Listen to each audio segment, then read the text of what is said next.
Hello there! Are you part of a maintenance or operations team, and have you been pondering on when it's the right time to implement a predictive maintenance program? Stay tuned, because we're about to shed light on that.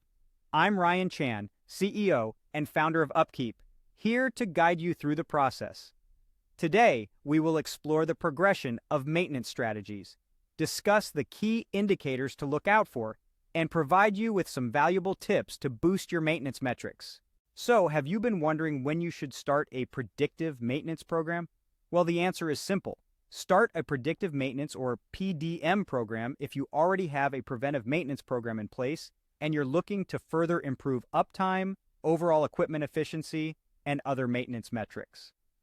I would advise against moving directly from a reactive maintenance program to a PDM program.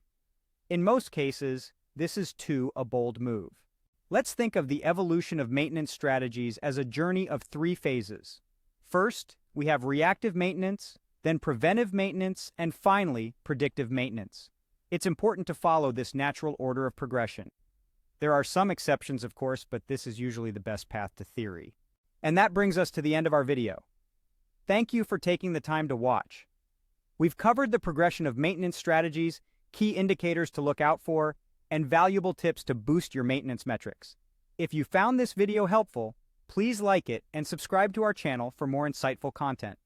For additional resources and to learn more about our tools and services, visit our website at upkeep.com.